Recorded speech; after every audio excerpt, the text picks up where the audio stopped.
This is your moment. You ready? I love doing tours like this because it's a chance to actually meet fans face to face. Manson. Hear their stories and just remember why I do this. The talk is about the trade-offs we make in life. It gets a little philosophical, but there's a lot of fun stories and jokes and, typical Mark Manson shit. So it's a good time.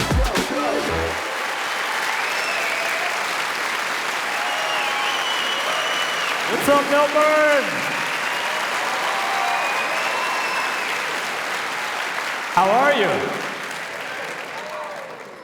It's so good to be back here. It's been about 5 years since I've been here. I traveled over 7,000 miles to come desecrate this fine establishment with F-bombs. So thank you for joining me in this festive occasion. So today, I'm going to be sharing with you 7 harsh truths to help you unfuck your life. Now, you might be asking, why harsh truths, Mark? Why do the truths always have to be so harsh? Why can't they be flowery, pillowy truths? A truth like a daisy sprouting on a spring morning. Well, my answer to that is the famous quote from David Foster Wallace, which he said, "The truth will set you free, but only after it's had its way with you." Which, when I think about that, I see this.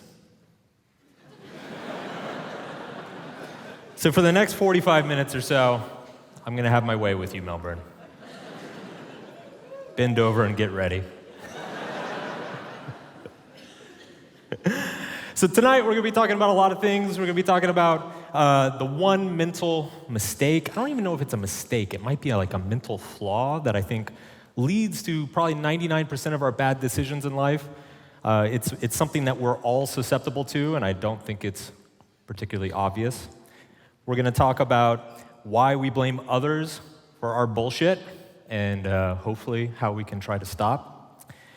We're going to talk about an unexpected definition of evil, which is quite appropriate today. We're going to talk about why... Easy. Not that kind of talk. We're going to talk about why World War II survivors make the best psychologists, and we're going to talk about the importance of living an unbalanced life. So you guys ready for this? Yeah. Awesome. Let's get into it. So truth number 1, everything in life is a trade-off. Now, this is one of those things that when you first hear it, you're like, well, yeah, so? And it's true. A lot of trade-offs in life are very obvious and mundane. You go to a very overpriced coffee shop in Melbourne, and you pay your $10, and they give you your coffee, and that's like a very clear, obvious trade-off. You're giving $10, they give you coffee. You move on with your life. But then there's like very abstract, intangible, kind of long-term trade-offs. The sort of trade-offs that we make when we're making major life decisions, when we're choosing goals and dreams, when we're defining our identities. And these abstract, intangible, long-term trade-offs, we tend to fuck them up. And our minds don't seem naturally well-equipped to handle them. And that's a problem because it's these long-term, abstract trade-offs that are the most important things that we do in our lives. They're the most important decisions that we ever make. So tonight, I want to talk about those trade-offs, how we can identify the ways that we fuck them up, and also how we can hopefully be a little bit better at them. So I put together a nice hypothetical scenario here. Let's say you are deeply unsatisfied with your relationship, with your marriage, and you decide to elope to the beach with Rocco, the coconut vendor. Now, obviously, this is a major life decision, and clearly there are trade-offs. So let's go through some of them. The benefits of Rocco, the coconut vendor. You get to live out your romantic fantasy. All those romance novels that you've read, it's finally coming true. You're in this exotic location. It's so beautiful. He treats you like a king or queen. What could be better? You get to live the beach life. I mean, it's sunny every day, life is easy, there's breeze. What could be better? And you get free coconuts. A lifetime supply. Rocco is very good at his job. Now, let's talk about the drawbacks. Poverty. I don't recommend poverty, in case you were considering it. Your kids hate you and never want to speak to you again. And, of course, the beach is full of mosquitoes. Now, how many people actually know someone who's like blown up their life dramatically in this way? Is anybody? Yeah? Like 10 of you, maybe? I've known a few. And I can kind of sympathize where people like this come from, because we tend to make our worst choices when we overvalue short-term emotions and when we undervalue long-term commitments. And if you're a person who, say, is been unsatisfied in a marriage for a very, very long time, those emotional needs go unmet for many, many years. They start building up. It's kind of like a pressure system that's about to explode, and you finally reach a point where it actually feels rational to completely blow up your life and all of your commitments and go live on the beach with an AI-generated Rocco. So I kind of understand it. But we're here to figure out how to be better about this, how to not fall into that trap, how to not make those mistakes. Now, I come to you tonight. It is not a coincidence that I'm here tonight, because I myself chose to make a trade-off for two reasons.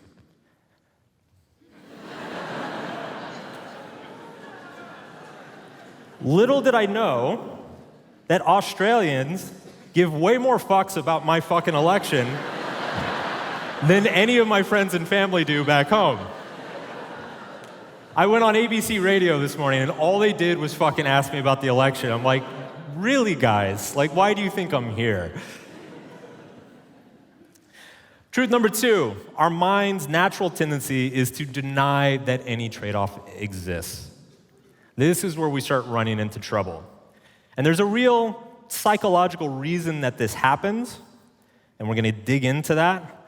But I think it's important to understand that we all experience this to a certain degree or another. None of us are immune to this trait in life. And I'll let you in on a little bit of a secret, which is this is basically why I have a career. Like, my books, everything I post, I write about, it's kind of just revealing to people the trade-offs that they've been in denial about. I'll give you an example. So, like, this post, the person you marry is the person you fight with. The house you buy is the house you repair. The dream job you take is the job you stress over. Everything comes with an inherent sacrifice. Whatever makes us feel good will inevitably make us feel bad. Well, no shit, Sherlock. They're trade-offs, but we forget these things. When we get excited about the marriage, we don't think about the fights that we're going to have. When we dream about a house, we don't think about all the repairs and bullshit that we're going to have to deal with. When we start pursuing our perfect career, we don't think about all the office politics and whatever hazards come along with it, right? So I see self-help very much as, it's almost like hygiene. It's like mental hygiene. It's not that you're learning, it's not the learning of anything that is supremely valuable. It's the reminder of the shit that you kind of already knew, but you're in denial about, that you push below the surface. Now, why do we do this? Well, the truth is we're primates. And, earlier I was talking about how there are some very obvious, tangible trade-offs. And the thing about obvious, tangible trade-offs is they're very measurable. They're quantifiable. You can put them in a spreadsheet, and you can sit there and you'd be like, is that coffee really worth fucking 18 Aussie dollars or whatever the fuck it is? I don't know. Maybe not. And then you can make a decision. But when you're thinking about running off to the beach with Rocco, there's no spreadsheet for that. There's no easy cost-benefit analysis. And in fact, because it is such a personal, values-driven, emotional-driven decision, it becomes very emotionally overwhelming. And when we get emotionally overwhelmed, that's when we fall back into our primate brain. we fall into the animalistic side of ourselves. And the animalistic side of ourselves does not do a good job of weighing pros and cons, positives and negatives at the same time. The animalistic side of ourselves is like, I either want to feel good or I want to feel bad. There's no in between here. Freud had a great term for this. He called it cognitive dissonance. And he noted that when people have contradictory feelings about something, they experience a lot of stress and anxiety, and they look for the easiest way to alleviate that, to escape it. And usually they escape it by, doing some bullshit or coming up with unrealistic perceptions of the world. And this is where we get black and white thinking. Black and white thinking, in many ways, is just simply the inability to hold cost and benefit in our minds at the same time. We see things as either all benefit or all costs. And in both cases, we're being inaccurate in terms of our perception of reality. We're not seeing what's actually in front of us. And this causes a ton of problems. I mean, it's not only does it get us into awful life decisions, but it can make us an asshole. It can drive wedges between groups of people. It can prevent you from learning things, from experiencing new ideas, new places, new perspectives. And the worst thing, this is the thing that I tend to worry about these days, is that fighting black and white thinking, it requires a certain amount of cognitive load. Like it's to override the animal brain with our more rational human brain, that takes a lot of effort and energy. It takes time. You have to sit and focus and really think through what you're perceiving and what feels real and true to you.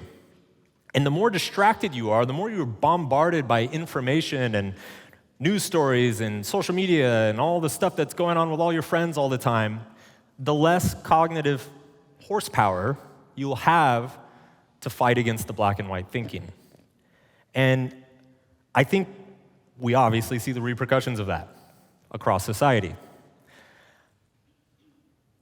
Black and white thinking it's ultimately a distorted version of the world, and it drives poor decision making. It's the root of prejudice and bigotry. It starts wars and keeps them perpetuated unnecessarily for many generations. And it makes stupid people famous, and it makes TikTok profitable. But wait, there's more. It gets better or worse. Truth number 3, we blame others for the costs and we take credit for the benefits.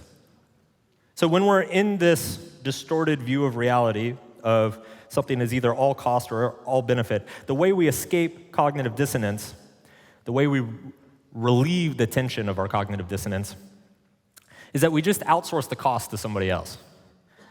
We're like, well, it's not my fault that I blew up my life to go live on a beach with Rocco. I think it's my piece of shit husband's fault, or my piece of shit wife's fault. I never really liked my kids anyway.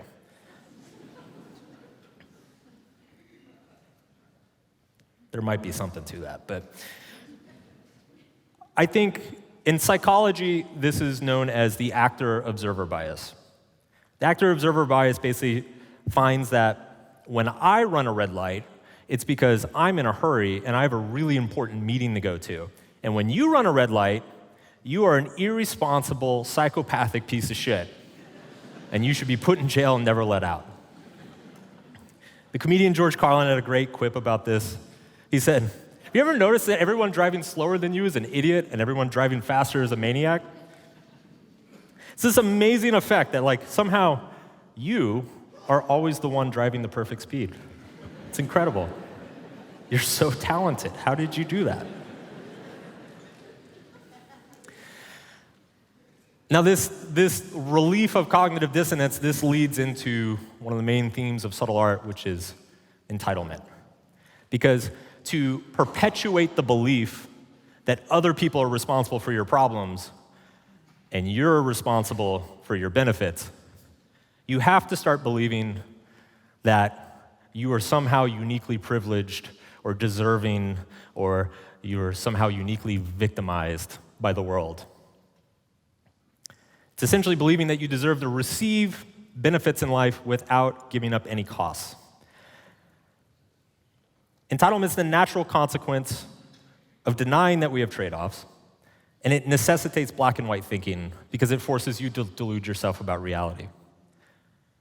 And I think this is kind of a place where we've gotten where it feels like there's more entitlement going on every year across society. It seems like we're being exposed to it more and more.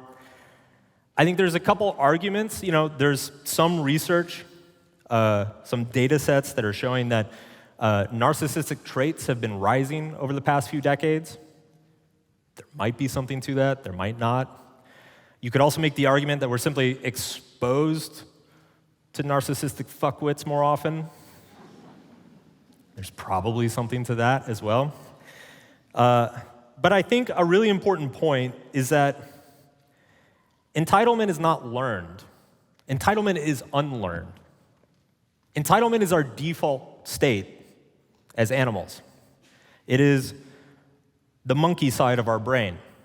And it is something that we have to be trained out of. I mean, anybody here who has been around little kids knows that they are really fucking entitled. Like, no kid is like, hey, Dad, I want ice cream, but I'm considering the long-term consequences of my decision, and I was wondering if maybe we could compromise on, No kid says that. Every kid is like, I want ice cream now. And if you don't give it to them, like, I hate you. Sound familiar? Entitlement has to be trained out of us.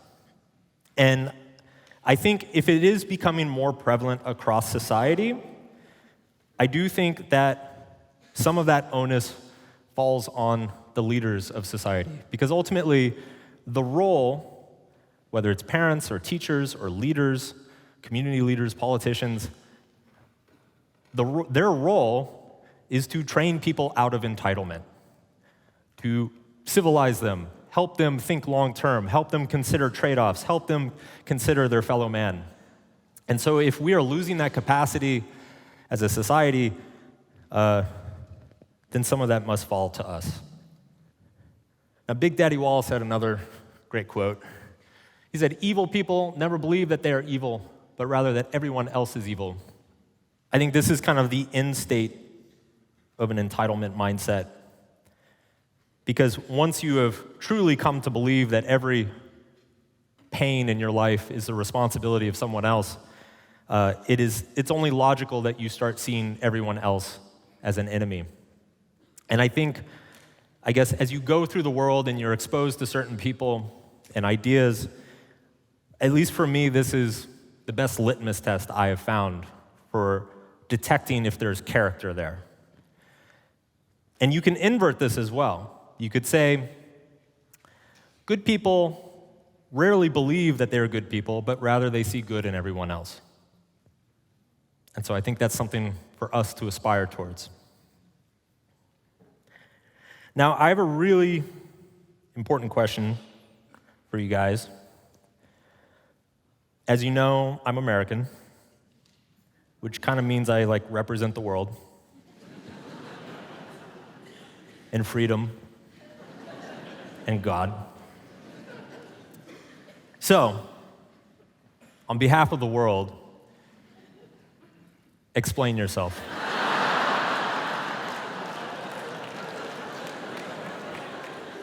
What the fuck is this? How could you let this? You guys are so mild-mannered. How could you let this happen?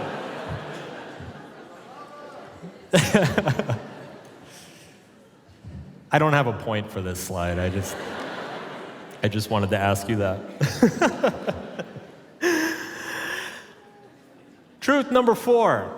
The enemy of growth is not stagnation, but delusion. I think we tend to assume that if we want to grow and get better, that we need to find some sort of new perspective, new information, new life-changing habit or hack or whatever. And the longer I do this, the more I just kind of come to the conclusion that personal growth is just a long struggle against our own bullshit.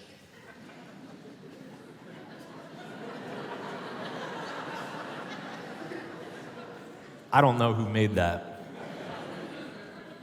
It's not a question of learning more information that's going to set you free. It's learning the false beliefs, the false patterns, and just understanding the things that don't work for you. Because if you think about it, if you knew exactly what was worth doing, motivation wouldn't be an issue. If you knew exactly what was going to have the most impact in your life, if you had the correct information about it, then finding purpose wouldn't be an issue. If you had an accurate view of yourself and the world and the people around you, you'd probably stop fucking up most of your relationships. I think ultimately a lot of personal development is just developing an understanding for yourself and having a clear, honest vision of the world.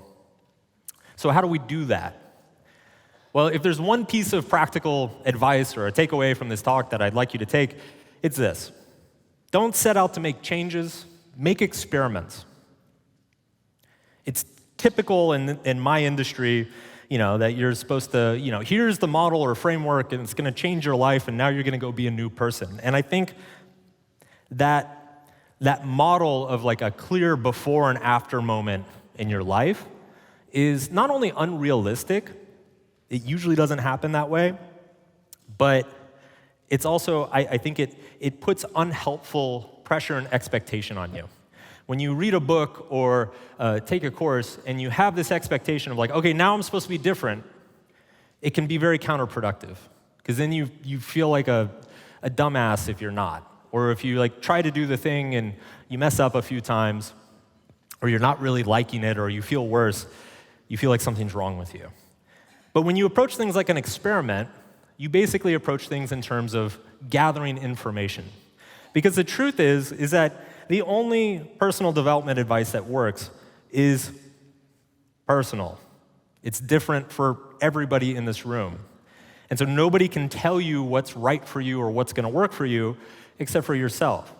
And so therefore, your project is to try things, set parameters and boundaries of like, okay, I'm going to give up alcohol for 30 days, and I'm going to see how it affects my life, with no expectation of like, I'm going to be a new person now. It's like, let's just see what happens.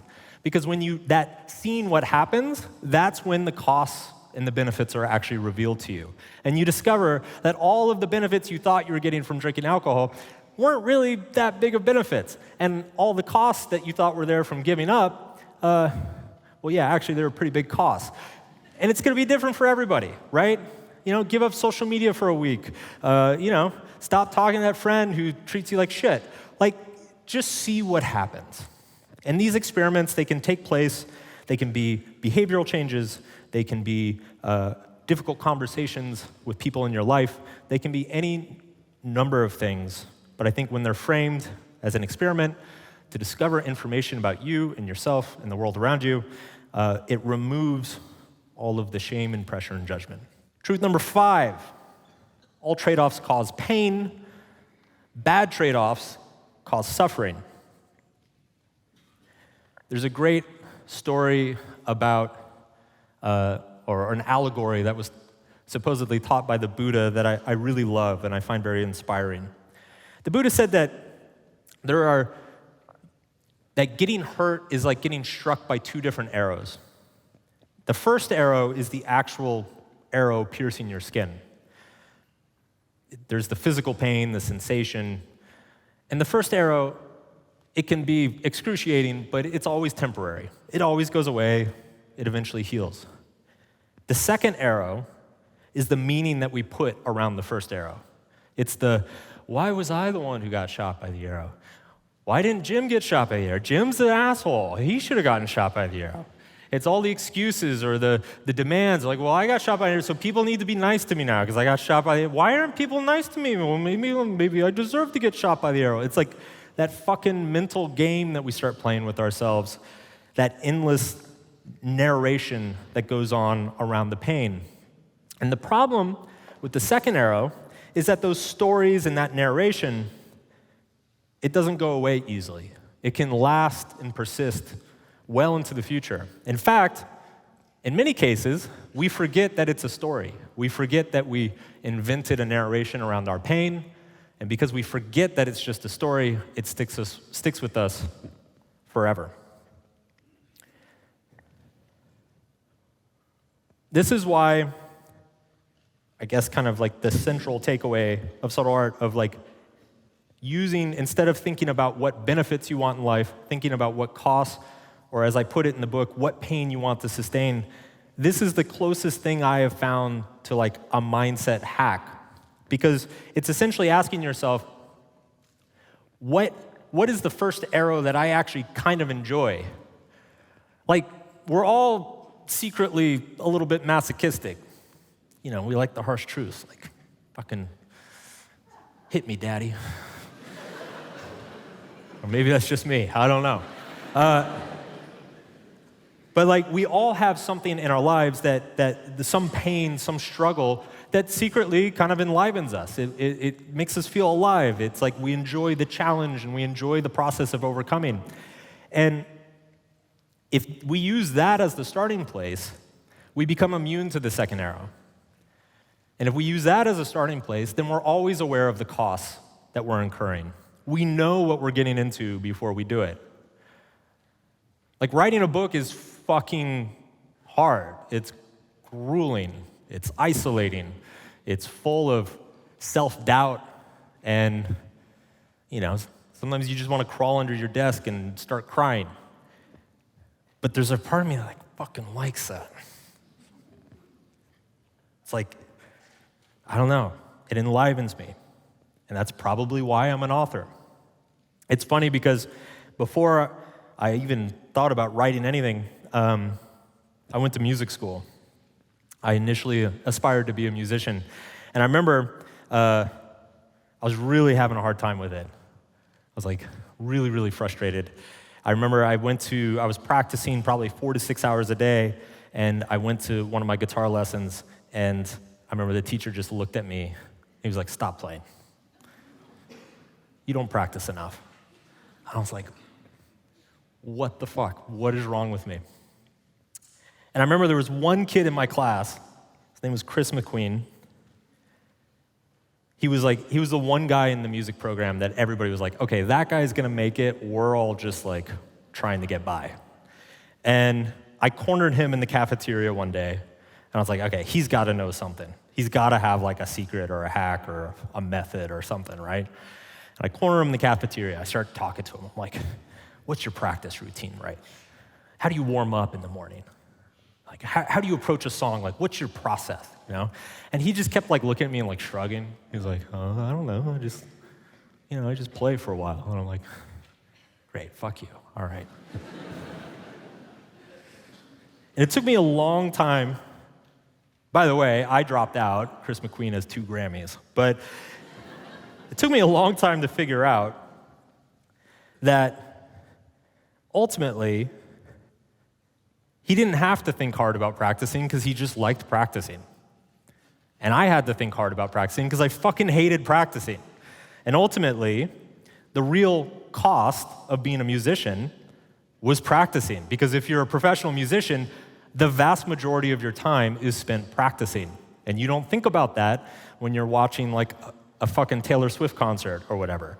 You're just like, oh my God, it would be so cool to be on stage. But the reality is, you're spending most of your life practicing. And so I think, ultimately, it's about finding that secret struggle that only you seem to be able to bear. Because aside from being kind of the hack to, delusion and black and white thinking and making you immune to the second arrow, the thing that you enjoy struggling with is going to be your competitive advantage in whatever you pursue in the world. The shit that you like to eat that nobody else will touch, yeah, they'll pay you for that. That's my money advice. Truth number 6, the more downside you can stomach, the more upside you will enjoy. This is kind of logical. I mean, this isn't like, I've got 2 points to make around this. One is, going to be kind of obvious, and then the other one I think is very unobvious. So I could have used a lot of examples for this. I chose Arnie, because look at those biceps. Schwarzenegger was an interesting guy. Back in the 70s when he was doing the bodybuilding thing and he won Mr. Olympia 7 times, if you ever go read his biography, it's just like, it's pretty astounding, the stuff that he put himself through. His daily routine at the time was he would wake up at around 6 a.m., he'd go to the gym, he'd work out for 2 hours, then he'd go work a full shift as a construction worker, go home, take a nap, go back to the gym, do another hour and a half in the gym, go home, eat, go to sleep, wake up at 6 a.m. the next day. He did that for like 6 or 7 years straight. Now here's the obvious takeaway, and this is probably the takeaway that like is in everybody's head right now. It's like, God damn, that's why he looks like that. He can suffer a lot. And there's some truth to that, right? There's like some crazy story, like Bill Gates apparently didn't take a vacation or weekend for 20 years. Okay, that's a lot of suffering. Clearly, that paid off for him. That's the obvious takeaway. No pain, no gain, whatever. Here's the unobvious takeaway. During this period, when our friend Arnie here was doing this, he had a failing marriage. He basically had no friends. He barely spoke English. He had 0 hobbies. He was broke. He had no life. There are an infinite number of possible identities and trajectories that he could have been on that he wasn't, because he was on this one very intense, semi-insane trajectory. And I think that's what we don't consider. Like, the no pain, no gain is like the first arrow takeaway. It's like, oh, if I can take more arrows, I'll get more benefit. Great.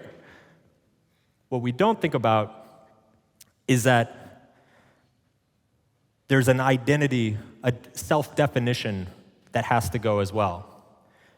When you choose a new career, you are choosing to give up another part of your life. You're giving up old coworkers. You're giving up old skills, old habits. You're giving up old routines. When you choose to move to a new city, you're giving up certain relationships. You're giving up certain lifestyles.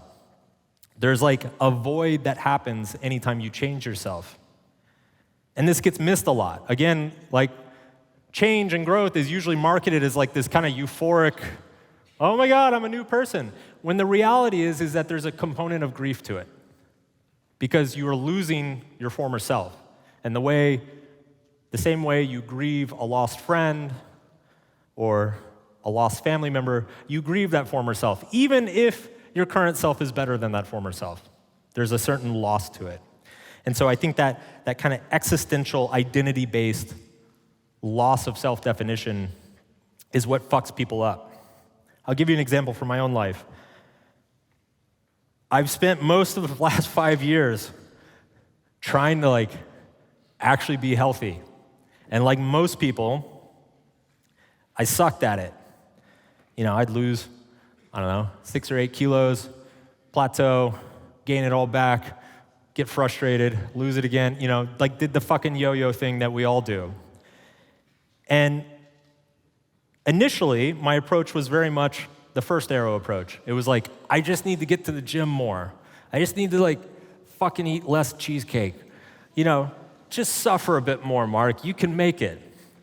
And that approach, that attitude is always unsustainable.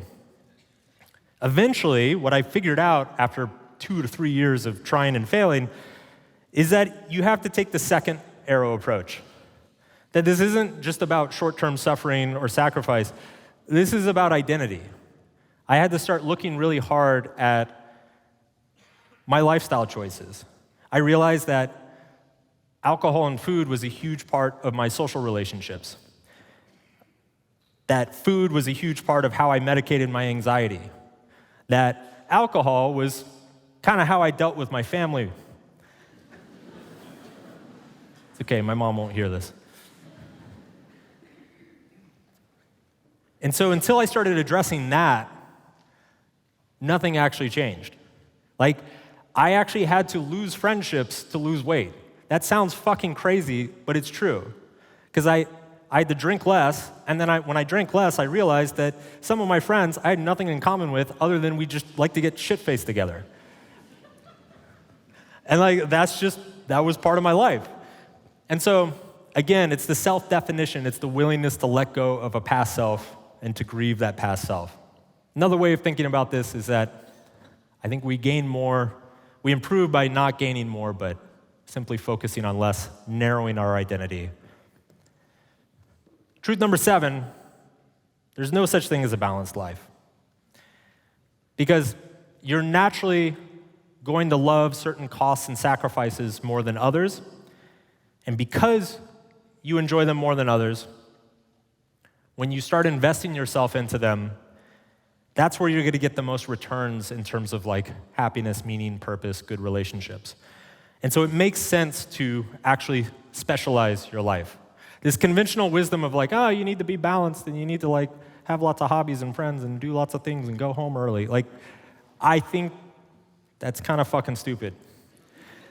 Especially in this day and age, because look, we're exposed.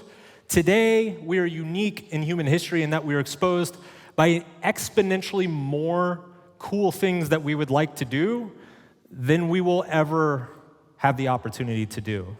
And so the challenge for us psychologically is developing the ability to turn down and let go the things that don't make sense to us. Like, you can't excel in your career and be a great parent and learn French on weekends and go to every new restaurant opening and have a vibrant social life and win in pickleball every week and read 2 books every day and visit your parents more often and post on social media. Like, you can't do it. You got to pick 1 or 2 things to go all in on, and that's what's going to get you further. And sometimes people hear this and they're like, well, that's bullshit, Mark. I don't think I should have to make all these trade-offs. I think I should be able to have everything I want and be happy all the time.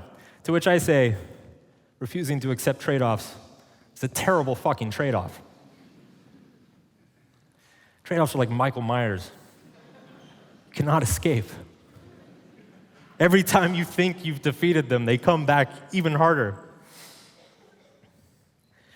I want to wrap this up by talking about some of my heroes, and honestly, some of the great thinkers who inspired a lot of these ideas. It was funny, while I was putting this talk together, I had the realization that most of my deepest held philosophical beliefs or beliefs around human nature, psychology, were all originated with World War II survivors. So you probably recognize at least one of these guys. We'll start with Freud.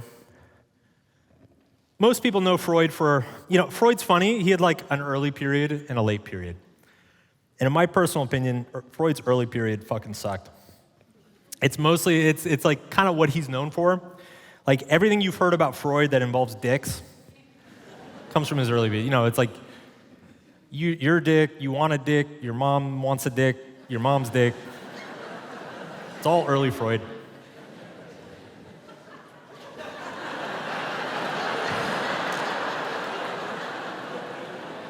Your mom's dick.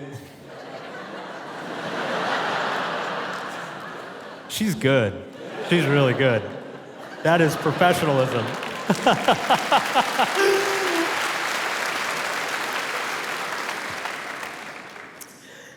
What was I talking about? Oh yeah, your mom's dick. So, Freud's early period, all the old psychoanalysis stuff, he got a little weird, he got a little bit out there. But interesting thing happened. So when the Nazis took over Austria, he barely escaped Vienna. Freud was a Jew, if you weren't aware. He barely escaped Vienna. He didn't want to leave.